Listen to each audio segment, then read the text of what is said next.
Welcome to another CEO Wisdom Pod with Vinicius Amano with us today, live from Sao Paulo, Brazil. And he's a founder, he's a CEO at MediaCraft Content Co. He had a bunch of shootings this week. So we both had a crazy week so far. Vinicius, can you introduce yourself and tell us a bit more about your company, MediaCraft Content Co.? Sure. First of all, thanks for having me, Charles. It's a pleasure. So MediaCraft is a content company. So we mostly work for businesses, managing their social media network. So everything that it's your presence online, we take care of it for you. I'm mostly a photographer and a video maker. That's how I started, and eventually the business grew into this social media thing because there's a high demand for that nowadays. And I realized in São Paulo there was this gap on the market for not so huge companies, but not small companies too, like this medium term.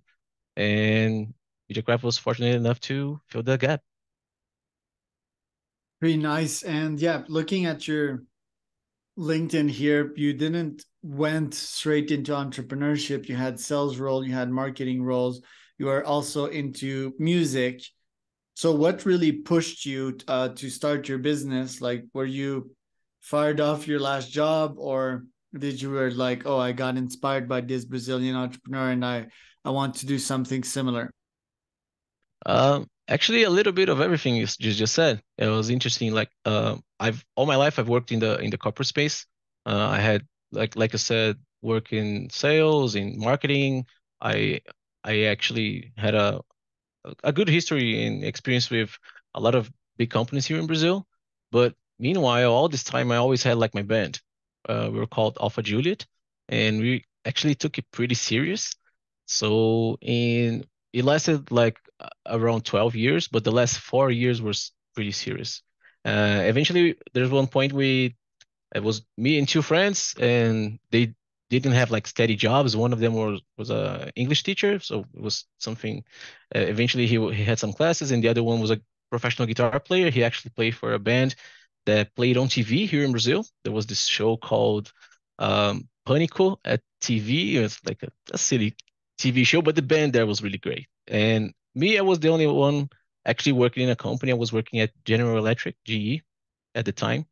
And we said like we tried everything here in Brazil, but our music it's in English. Why don't we try it like in LA? It's like the old-fashioned musician dream to be in LA. And we just bought some tickets like for 6 months ahead.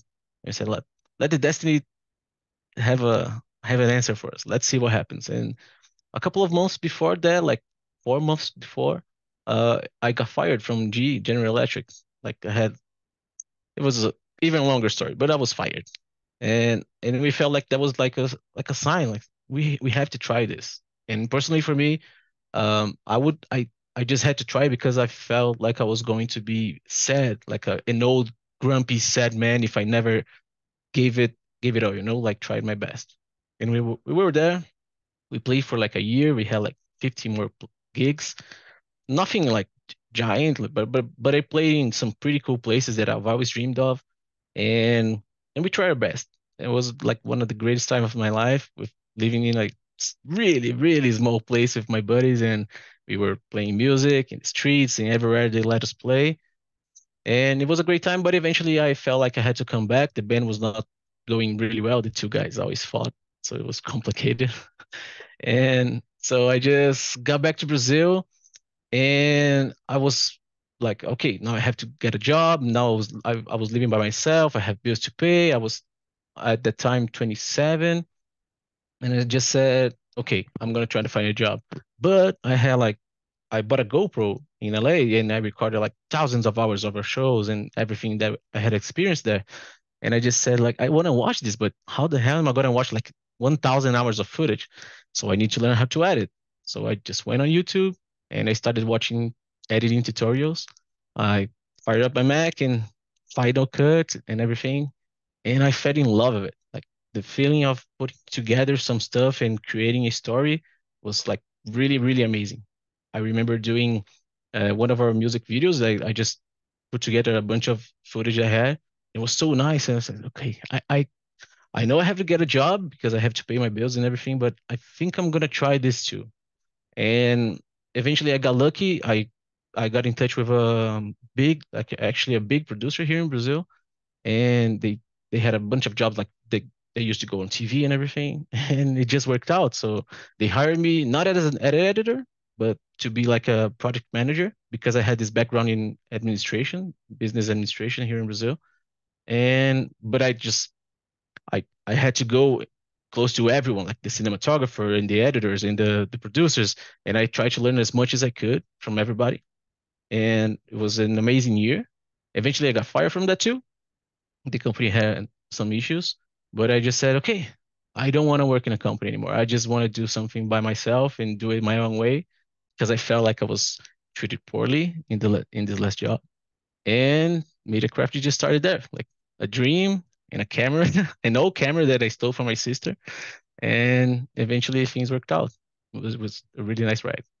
Right. And lots of trials and tribulations for you, like losing jobs, going on a hunch and traveling to LA and then entering like two of your friends constantly fighting with one another. How did you deal with this psychologically? Oh, actually, at that time, I wasn't really much aware my of my mental health.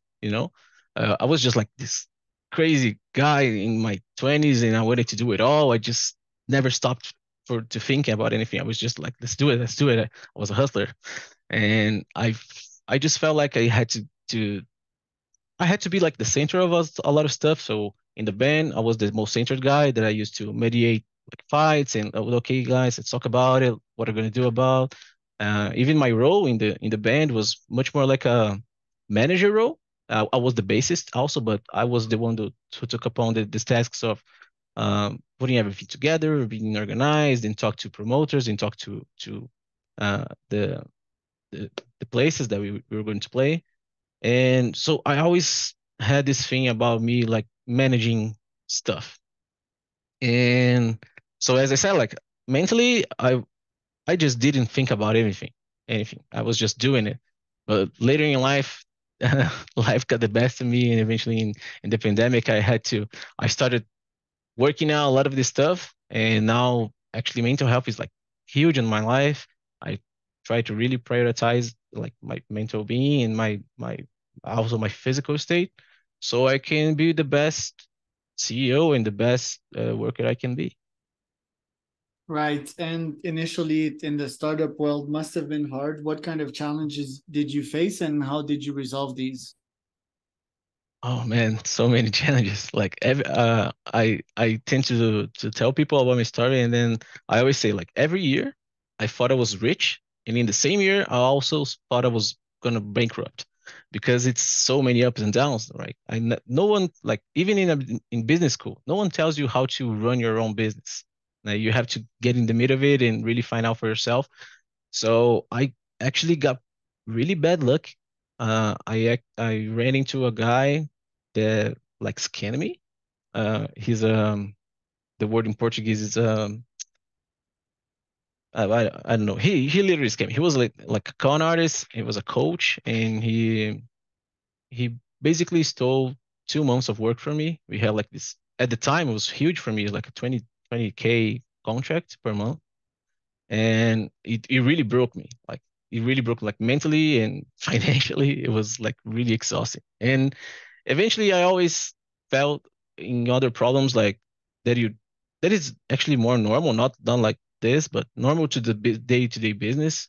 And but it was also like I think it was that's what really made me grow in the space and as a person because I learned from like my own mistakes, and I actually had some help from friends because they were entrepreneurs at the time, and they were really experienced and like really smart too, and they helped me out. But eventually it all worked out. But even nowadays it's still bumpy, and but as you get like old in the business, now I have like company for almost 11 years, you kind of get used to it. Like you lose some fears, and you learn how to take risks, because that's important. You don't take risks like just out of the sudden. You calculate your risks now, so it's easier to navigate.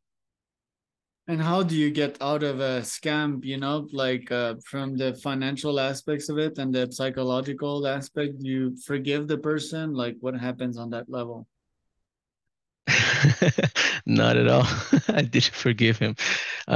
Like mentally, it was just a lot of talks with my family and with friends. My father actually helped me out big time at the time. I had bought a car, and he bought the car for me because he wanted to change his car also. So he said, "Okay, well, I'm gonna borrow your car, and then you can use the money to get up on your feet."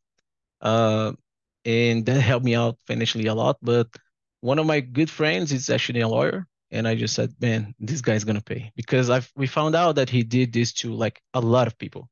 I think he has more than 26 cases against him in law. And so I said, "Okay, So I'm he I'm had gonna you go pay after my." for his services and didn't deliver anything, or like, Yeah, yeah, pretty much. Like I worked for 2 months, and I made him like, I don't know, so many videos, so many videos. And in the first month, since he was a friend of a friend of a friend, he said, "Oh, it was just a miscommunication problem. I'm sorry we didn't pay this time. I'm gonna pay you next month all in once." And I was okay. I'll trust you, because I thought he was a person well recommended by this friend of a friend. And eventually, like in the second month, I was calling like thousands of time, and I was young and naive. I used the money for stuff. I was changing my equipment, my video equipment too. So I had a lot of spending at the time. And he just one day I call him, and he's like, "Hey, don't you realize I'm not gonna pay you? You can stop calling me." So he just hang up, and that made me so fucking. I'm sorry. That made me so freaking yeah, furious. I just had to go after that, and I, he needs to stop doing that to people eventually, because he's still scamming people out of their money. So we've been fighting this for almost 7 years now, and by now I think he owes me around like 80 or something K, because of the taxes and everything. yeah. And it's a long way, because he doesn't have anything on his name, not even in his wife's name. Now we found out that he has a lot of assets in his daughter's name, and we're fighting in injustice. Eventually, he'll Wow. pay. Wow. Okay. That's interesting. What other challenges did you had along the way? Because that's probably just scratching the surface there. Yeah. I think one thing for me that was really challenging was figuring out, just because like I had a good company and I was good at doing videos and photos, it didn't translate to managing people, you know.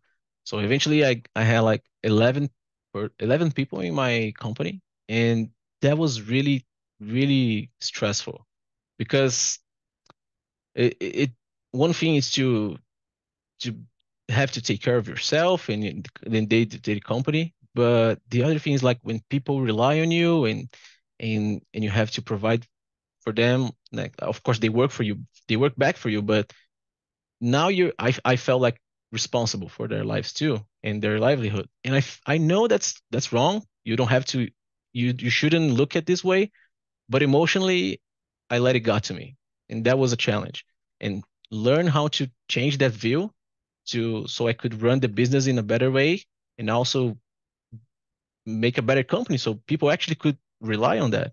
That was really challenging too, because again, maybe I didn't do the best college in the world, and I didn't learn that. But usually, when from what I talk to a lot of people, that's something uh, you really have to study and get a lot of feedback too, and create a lot of process so you can understand how to make your company a healthy workplace. Right. And getting clients, was that ever a challenge? Um, Not so much, because that was something that I actually was good. I really like to talk, and I really like to interact with a lot of people. So I was always everywhere and talking to everybody. So I was networking even when I didn't realize I was. And so that helped me out a lot. in my city, like I live actually in São Bernardo do Campo. It's a satellite city to São Paulo, but it's so close, like 20 minutes apart. Everything's so smushed together over here. And and and actually in here I'm well known, like the company does really well, so people talk a lot. And since quality of my work was always a priority for me, um like the mouth to mouth, it's always good, like, oh, Vinicius does a really good job, so they tell to other people. So I always had an influx of clients coming in, and I was fortunate to to attend. And so mm, that was actually a good part. I love to sell. I think I'm a seller by nature. I never studied for that, but I think it's just in my blood. Yeah, except for that coach that I guess took advantage of your inexperience, like after that it was somewhat easy. Must have been quite brutal, and that's what's probably what brings the frustration is like, yeah, he took advantage of me. He knew that I was new into this, and yeah, it's these human beings, they probably went through a lot themselves. They probably have 10 or 100 times worse than you have. So yeah, it's quite hard, these situations.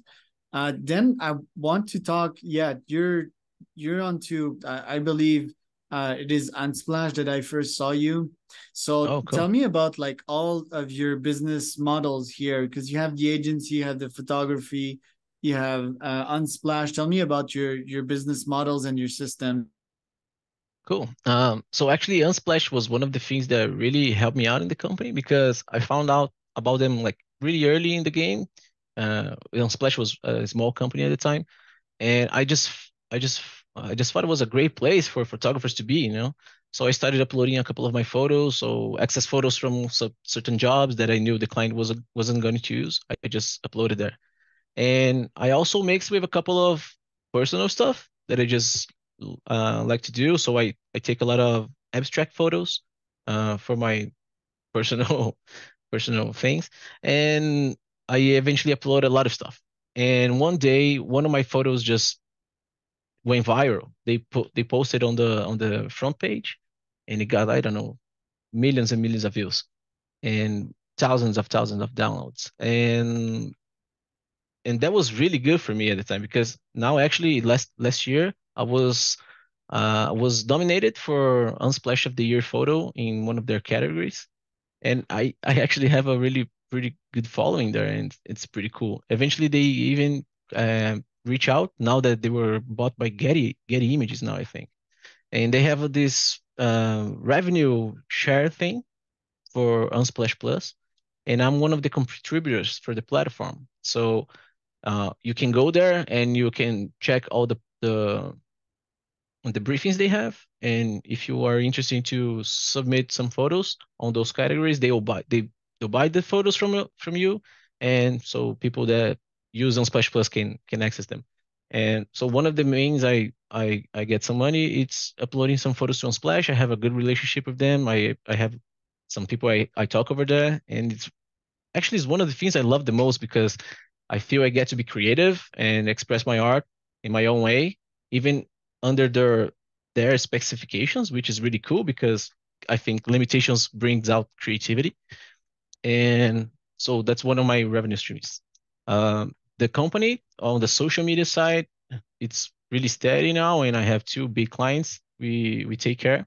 And one of the things that happened over my life is I decided it was better to take care of less clients and with a bigger profit margin because it was it just worked better for the system we had over here. And so that's another income stream. And the last thing I do is the photos and videos for other clients. So this weekend, for example, I was shooting an event. It was a launch event for the Infinix Note 30. It's a cell phone company. I know a guy that used to work on Xiaomi, and then he went to this company now. And I've worked there a couple of times. So he called me up. So, I'm this new company. I wanted I wanted to get you to record for us some of the stuff, and it was pretty great. It was what I was doing on Saturday, and that's mostly what I do nowadays, because that's my thing, and I manage the people that work on the social media side too.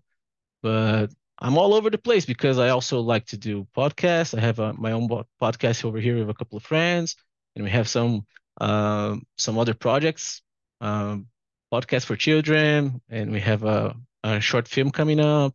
So there's a lot of stuff that eventually come up because I work here at home and also in a co-working space I created with a friend, uh, Guilherme Okazaki, and it's pretty cool because we get uh, a lot of friends working there, and they all work on the creative side of things. You know, it's like there's a designer, and there's a 3D motion graphics guy, and a whole bunch of people that eventually go around there, and we just start talking, and we put a bunch of creative. You put a bunch of creative people together, eventually something comes out. And do you feel there's a return on investment of managing all of these activities? Do you feel there's some overlap and one business of yours helps the other? Oh, definitely, definitely. So the social media side, all the time one of the things that I think it's our advantage on other social media companies is because since I'm a photographer and a filmmaker, I I put my work on the scope of their jobs too. So we manage the social media, but once a month I go there and create content for that social media. So one thing gets another one, you know. And usually from other companies that hire me as a photographer and they know that I have the social media company, they always ask about and say, how does this work? How can we work together on this front? And eventually something comes out of it too. And it's really good. Very interesting. So, what are your main top priorities this year? What is your top three goals?